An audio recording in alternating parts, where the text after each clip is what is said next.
This is Robert Fratta. He jokes with reporters about where the blood on his face came from.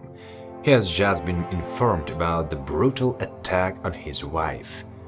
She later died in the hospital. Robert and Farah married in 1983 and had 3 children by 1992, and their marriage deteriorated. The former lovers began to furiously sue for custody of the children and alimony. In November 1994, there was a trial scheduled to change the custody terms and the amount of alimony. The closer the hearing date approached, the more aggressively Robert spoke about his wife. He began telling friends and acquaintances how he wanted to kill his wife. He even asked some for the hitman's contact. On November 9, 1994, Robert had dinner with Farah and the children, after which she went to the beauty salon and he took the children to church and went to a parent-teacher meeting himself, where he stayed all evening. Meanwhile, Farah drove up to the house, got out of the car and met a stranger in black who shot her. The neighbors heard the sound and looked out just in time to see the man in black shot the fallen woman in the head and run away. The detectives immediately saw that the husband did not show any sadness over the attack on his wife. Soon, it turned out that he ordered his wife from his gym buddy, Joseph Priestess, who for a couple $1,000s in a car found the killer, Howard Guidry. While Fratta provided himself an alibi, being in charge, Guidry took care of his wife. Today we will watch the interrogation of Robert Fratta right after the attack on his wife, when the police did not yet have evidence against him, but there were serious doubts about his honesty. Robert is a real narcissistic psychopath, a master of lies and manipulation. Boyfriend's car in the garage, I mean... Who's your boyfriend? David Dietz. I think it's D-I-E-T-Z. Who, Where does he live? I don't know. Yeah, maybe her parents know. Does he live there with her? No, he stays there quite a bit, but...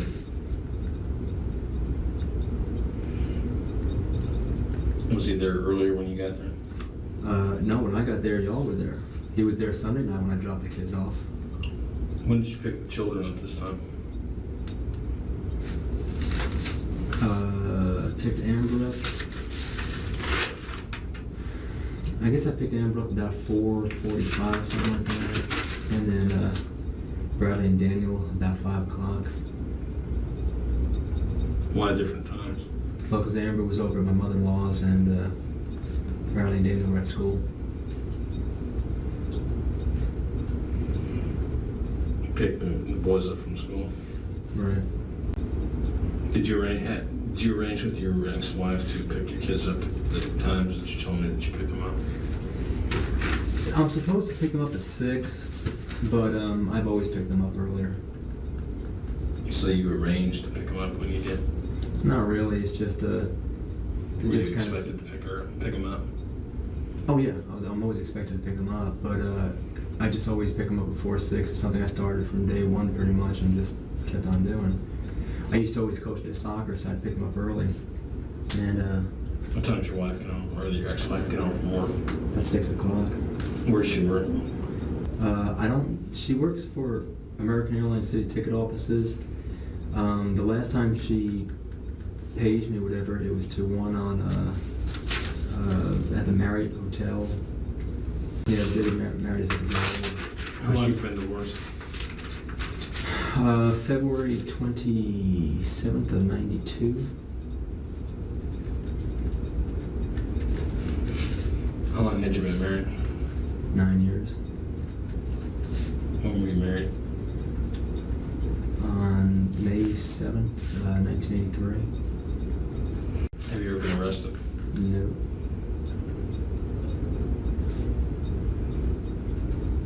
You never been arrested either in New York or here? No. Yeah, I didn't run that red light you did. I'm sorry? I said I didn't even run that red light you did. Yeah. Have you ever been a suspect in any kind of crime? Yeah, the last time she, had a stunt like this, yeah, I guess it's on file with y'all. I think they titled it a robbery. I'm gonna talk to me about that. When did that happen?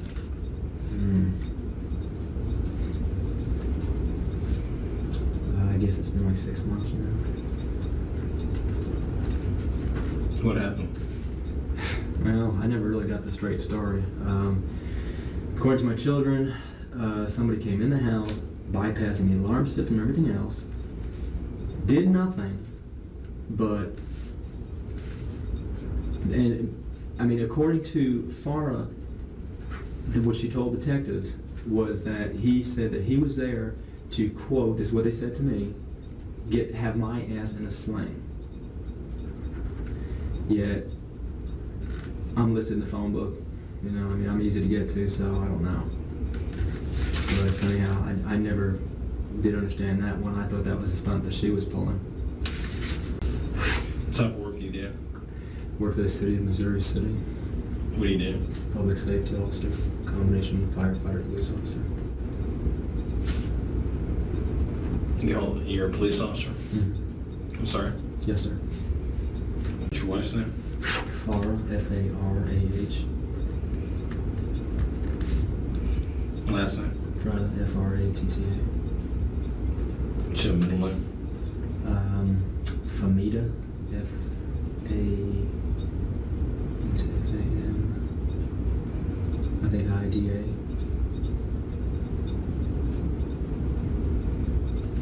There may be an H somewhere in there, I'm not positive, because she never uses it. Her date of birth is 8/5/61.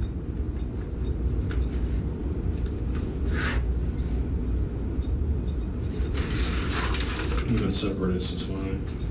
Since February 27th of 92. Had any problems with it?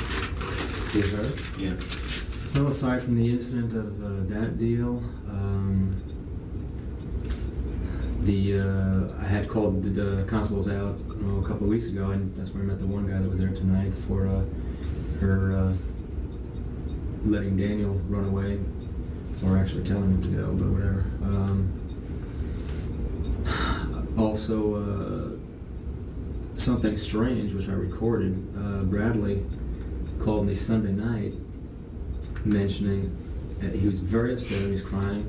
He said that he didn't want the bad man to kill me. And Didn't want the bad man to kill him. didn't want the bad man to kill me. And that he didn't want me to die. And these are just quotes from him. And I honestly thought, because I half joked around with the detectives with the deal that Farah claimed last time, that she's got some shady sides of the family that live here in Houston from Iran. And I honestly thought that she was, and I half joked about it, like I said, that she was setting me up for a hit. And so I thought, and Farah's boyfriend was there when I dropped them off Sunday night, so when Bradley called me, I thought he overheard a conversation maybe between her and her boyfriend. Because the other coincidental thing too was last week I ran into her boyfriend at Sam's Boat on Richmond, and some girl there apparently knew him and said that he does drugs. And I can't remember if she said deals drugs or what. So when I first pulled up today and saw the cop cars and the tape around everything, I honestly thought it was a drug raid. Pay attention to how calmly, confidently, even brazenly Robert behaves. He deftly changes the subject, suggests versions to the police, and takes over the initiative in the conversation. All this is typical tactics of a psychopath and manipulator, and his habit of touching his face gives away a hardened liar who's lying right now too.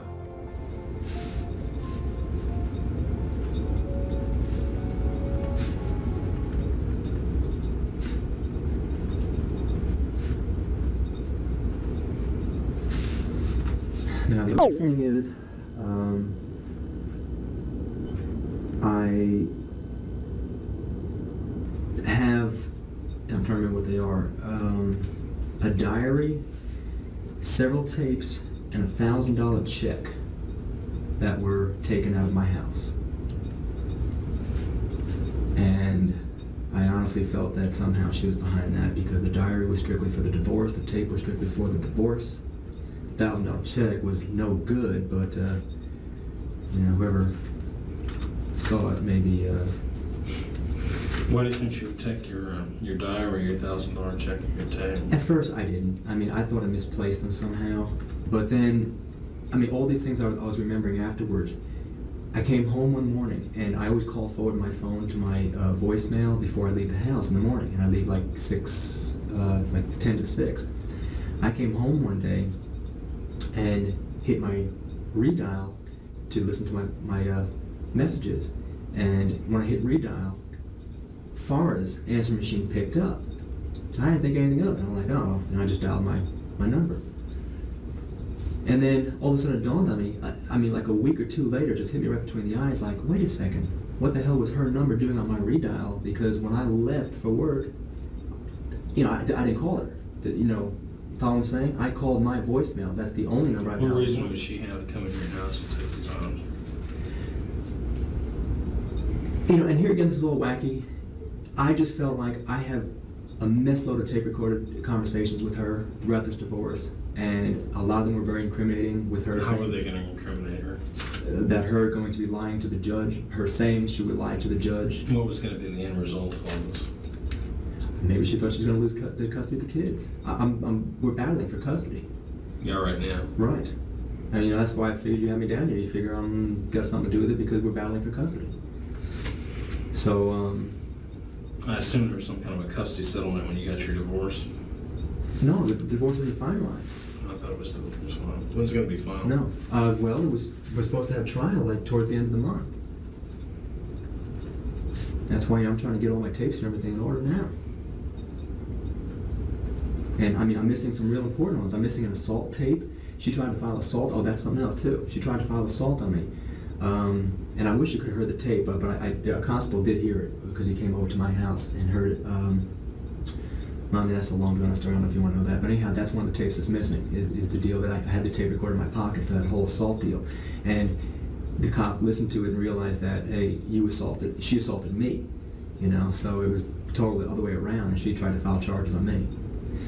So, like I said, she's just kind of strange that way. She's pulled several stunts, and like I said, to me, I mean, I'm finding weird stuff. Oil is being drained out of my Jeep. I mean, just stupid little things kept on happening to me over and over again.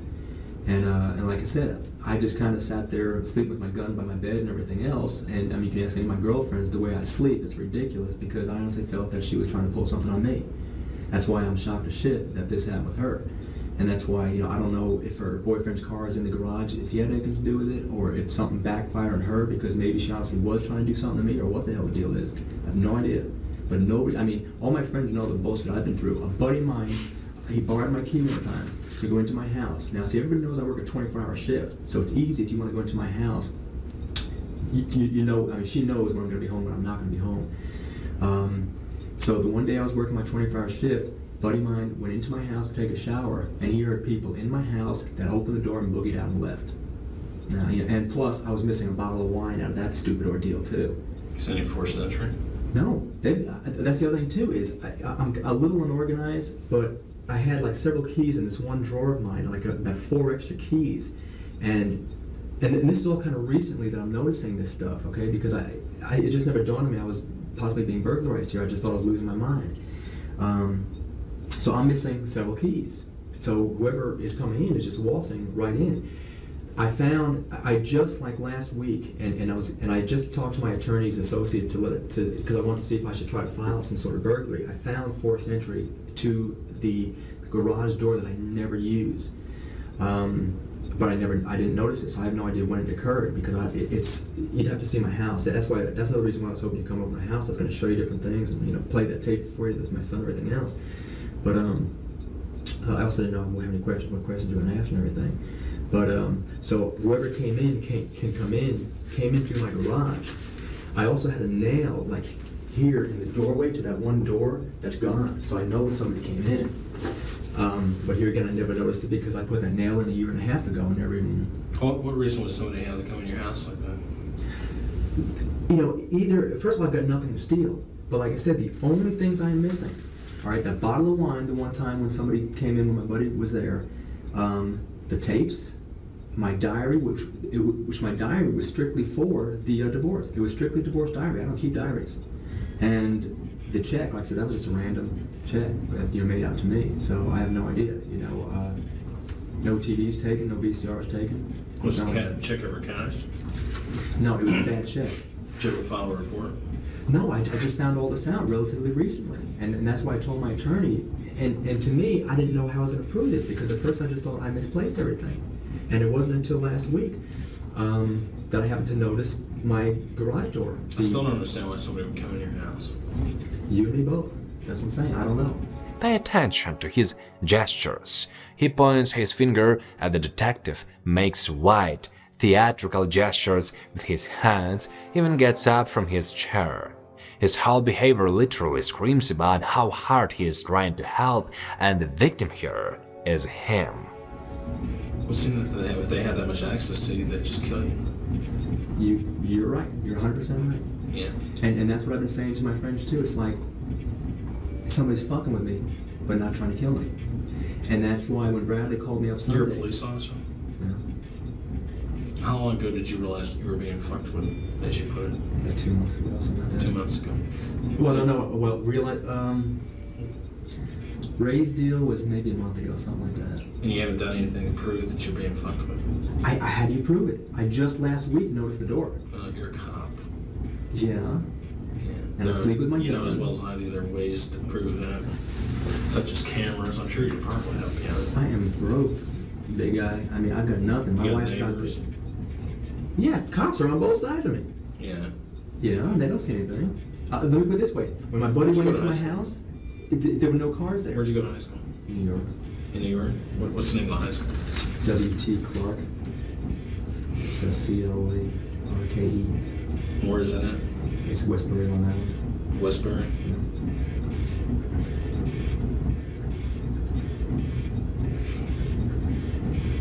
What year did you graduate? 75. 20-year Sure that in college? Yeah, Nassau College in New York also. And what'd you major in? Just liberal arts, got my 2-year degree. 2-year degree? Associates in what? Just associates of arts. I'm sorry, what college is it? Nassau, N-A-S-S-A-U. It's in Long Island. Right. Garden City. Did you originally have your wife killed? No, I did not. I'll put it this way too. I mean, if anything happens to her, that's one of the things I was thinking about on the way over here. Is like, what the hell am I going to do now? I mean, me battling for custody was also relying on her to be paying me child support of $600 or $700 a month. I'll be right back. I got a call soon.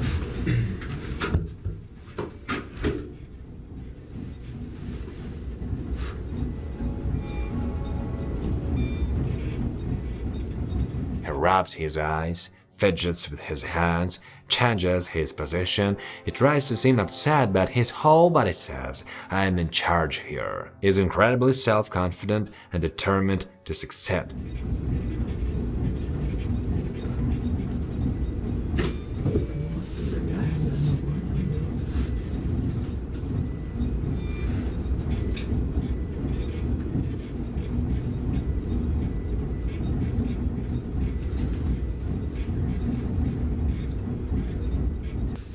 When did you get to your wife's house today? I'm sorry, what was it? When did you get to your wife's house today? When did I get there? I guess about 9. How did you find your wife? I didn't. That's where all the everything was roped off, and taped off. And when I walked over, like I said, my initial reaction because nobody really looked frantic or anything like that. I mean, I guess it all had already occurred, and life had already taken off, whatever. And I honestly thought there was a drug raid or something.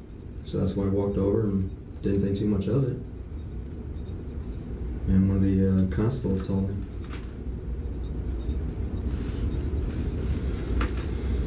Do you have insurance with Missouri City?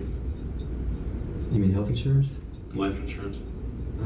Probably. I don't know. Who's the beneficiary in your policy? Bar is. I'm sorry? Bar. Do you have any insurance on her? No. No. How much child support do you pay her? $636 a month, plus maintaining insurance on them too. Are you up to date on any child support? Oh yeah. Dustin is a name that my son Bradley said was supposedly the person that was in the house that my wife claimed, that ordeal, the robbery deal. Do you use any kind of steroids or anything? No, I used to. How long have you been off? A year or so since my back surgery.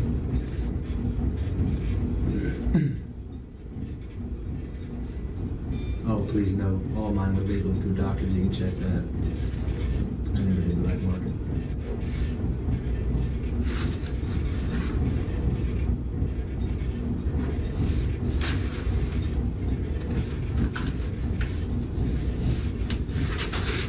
When do you normally work out at First Lady?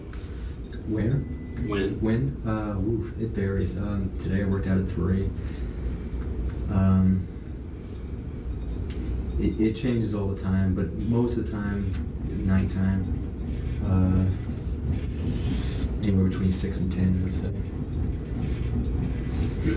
Your wife in New York? No, I'm in here in Houston.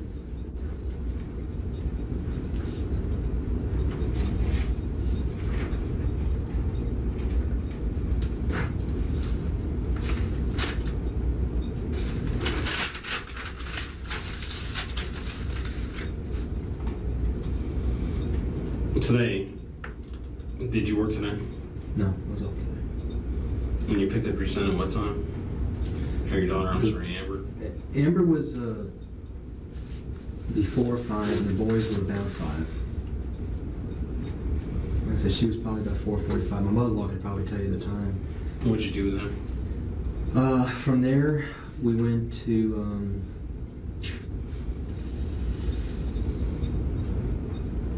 to my house. I got changed into this because I was wearing my gym clothes. Then went to Wyatt's to eat, and then from Wyatt's went to St. Mary's Church. What would you do there? A parent child type of process for the sacrament of him going through confession and stuff. Bradley, my oldest boy, does that. So Amber and Daniel I put into the nursery there at the church, and Bradley did his class, and then he does the children's class, and the adults do our class, and then we meet up for like 15 minutes after that. How often do they go to class? This is the second meeting that I've made as a parent. Apparently there's only 3 times the parents meet, and then I have one more time next month. So that's the first one was last month in October. How often does your son go? I don't know, because this is only the second time I've brought him. Now I don't know if my wife brings him any other times. Like I said, I did bring him the last time, which was like 2 weeks ago.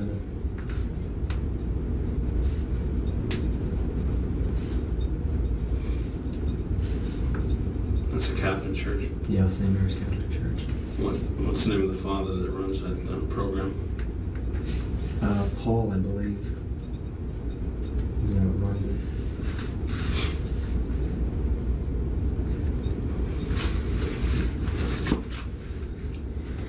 You don't know how long your son's been enrolled in that program? Well, probably beginning of October. Like I said, I can check the record. I've got the calendar thing. I can tell you exactly when. I just don't know offhand. I wasn't the one that enrolled him. She did. Do you remember your hire date in Missouri City? Yeah, it was. My hire date and my seniority date are 2 different days. Just a second. My hire date was 7/29/85.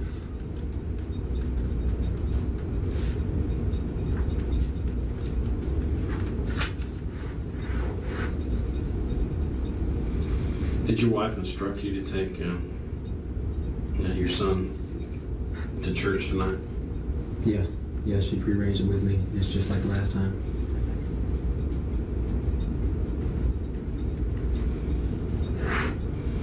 And what does your temporary agreement say about custody? That I get them from 6 till 8 on Wednesdays, and every other weekend, picking them up on Friday at 6 o'clock and dropping them off Sunday 6 o'clock. 6 p.m. Right.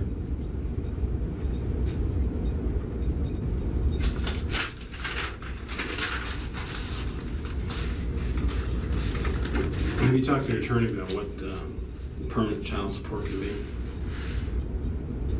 Well, there's really no such thing as permanent. I mean, you can file like every year for. Yeah. What was she asking for child support? She asked for when she first filed. You have to like she filed for divorce, and I never realized she was going to go through with it. So I agreed to pay $600. She then filed for an increase of, I believe, $300 more, which we just went to court for about 6 months ago, and but the judge only granted her $36 extra. And she also asked for $500 a month spousal support. Guess she thinks we're made of money. Do you still have feelings for her? It's starting to hit me now. I mean, I loved her. I mean, I wanted to spend the rest of my life with her. I never wanted a divorce. I didn't do anything to warrant a divorce. He says all the right things, but these are just words. If you ever lost a loved one, even especially while fighting with them, you would definitely behave differently. The loss of loved ones is shock, pain, and grief, but here we see icy calm and even a positive attitude. People who have lost the love of their life do not behave like this, but psychopaths do. Even considering that at the time of recording his wife was still alive, but in critical condition, if he loved her, or at least treated her humanely, he would have behaved completely differently. Yeah, I mean, I still care about her. I mean, Have you ever hit your wife? I'm sorry? Have you ever hit your wife? No, never hit her or anything else. Never even hardly raised my voice to her. In fact, I can pretty much say I never did raise my voice to her. Why did she want a divorce? I guess to sum it up, basically, there was no romance and affection in our marriage. It was more like, I mean, I loved her, I provided for her, took care of her and everything, but I guess we just weren't in love with each other, And whereas to me, I was able to handle it and I guess just told her, look, cope with it. What's the big deal? We don't have the best marriage, but it's far from the worst. She wanted to find somebody to put her on a pedestal and file for divorce.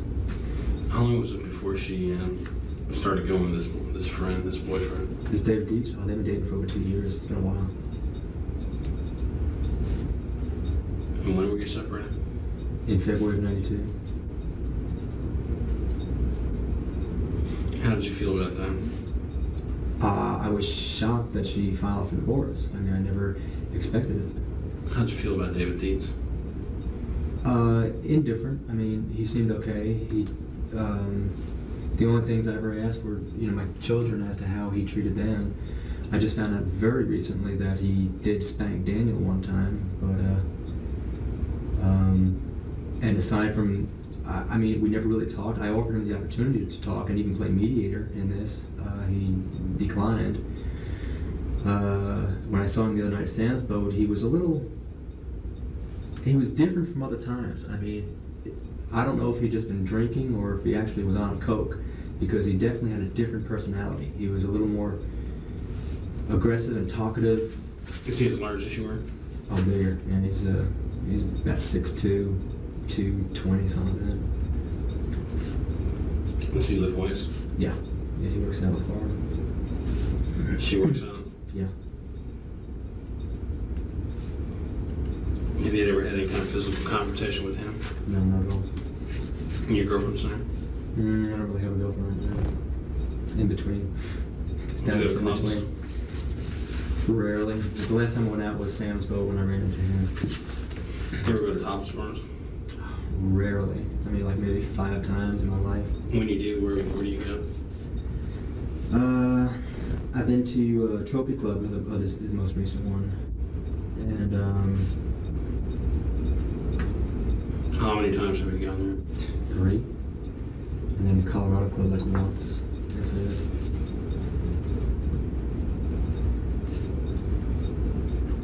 That guy Rick has a friend that works at the Trophy Club, so I went there with him a couple times.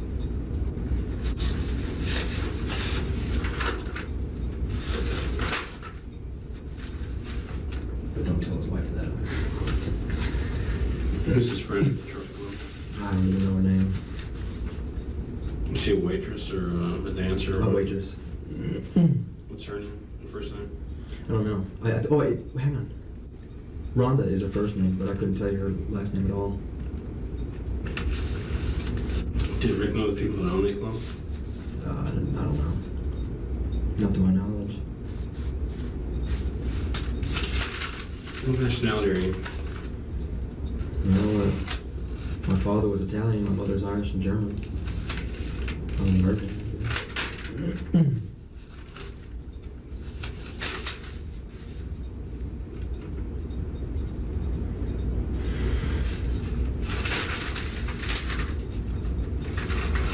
How long did your wife work for American Airlines? She got hired in 81, so it's been 13 years.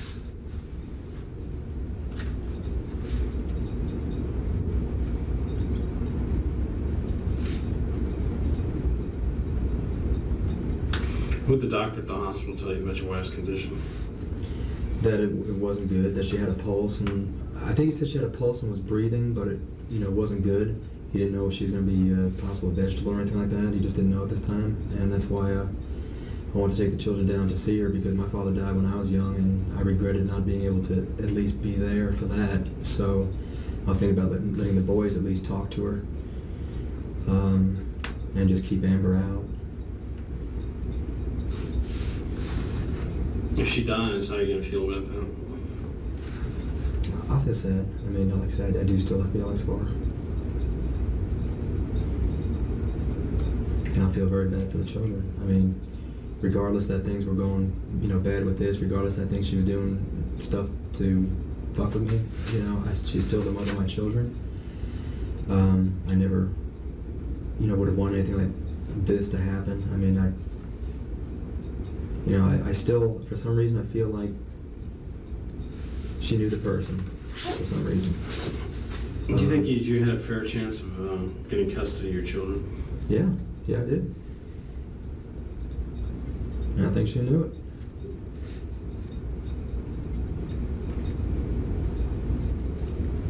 Why do you think you had a fair chance? I guess because we're doing a jury trial instead of a judge, and being with all the different tapes I had, showing her lying and things like that,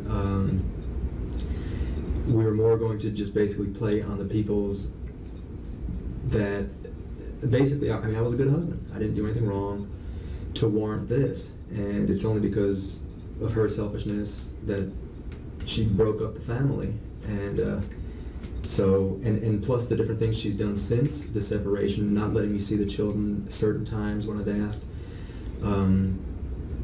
making me pay to see them, to take them to New York one time to pay the babysitter. I mean, I can't think right now, but I could list dozens of things for you that she's done that we just felt like a jury would be more inclined to empathize for that situation and say, well, okay, you wanted out of the marriage, that's fine, but give your husband the children. So, yeah, and I felt pretty good about that.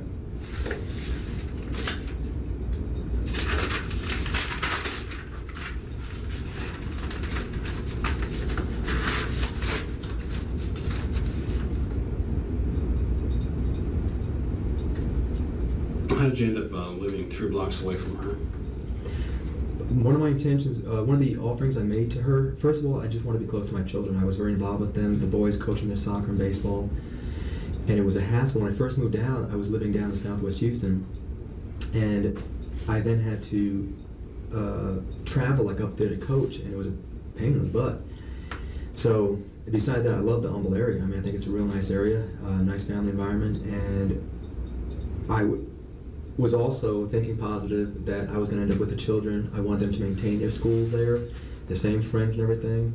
So what happened was I decided to, you know, my sister wants to move down, and my mother and sister moving down, so we decided to go ahead and buy there. And then this way too, my intention was that even with me living close, that we'd still, I at least wanted to be friends. And you have to realize I still never thought the divorce was going to be final, even like a year and a half ago. Things just started getting, you know, bad. And I think basically the closer trial came, I think she started maybe thinking she's going to lose the kids. Because even the mediator awarded joint, I'm sorry, I started saying something. One of the things that I offered to her, because I didn't really want to take the children away from her either, I said, hey, look, why don't we just do joint custody? You have them for a month, I'll have them for a month. We live 5 blocks away from each other. This way, nobody has to pay child support. The kids still have the same friends and same school. You know, let's be friends about this. Let's be amicable. She said no.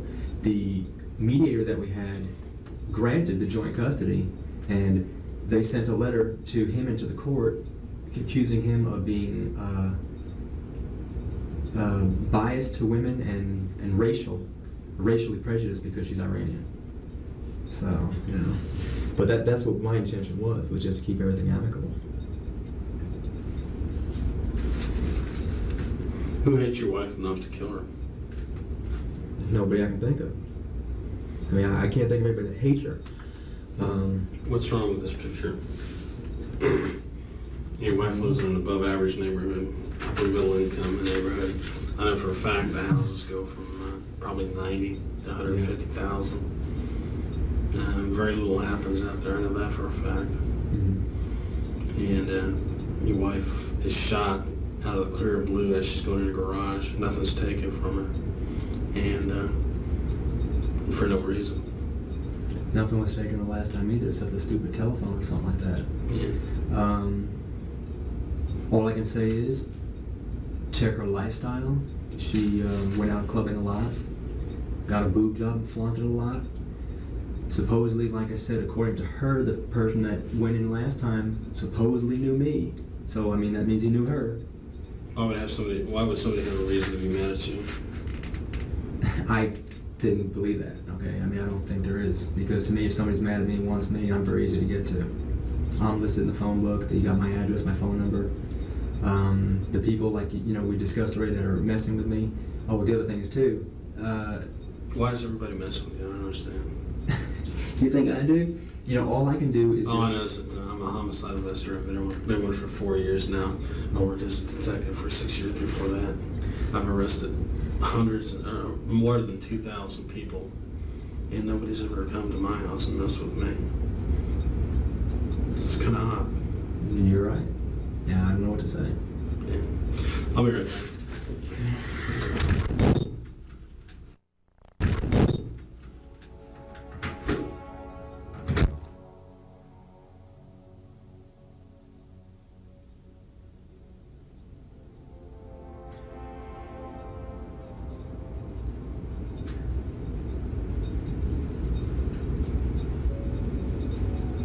Robert Fratta was sentenced to death of arranging the murder of his wife, but to the very end denied his guilt, trying to prove that he was framed by Farah's father. In January previous year, almost 30 years after the events we examined today, 65-year-old Robert Fratta was executed in Texas by lethal injection for organizing the murder of his wife in 1994.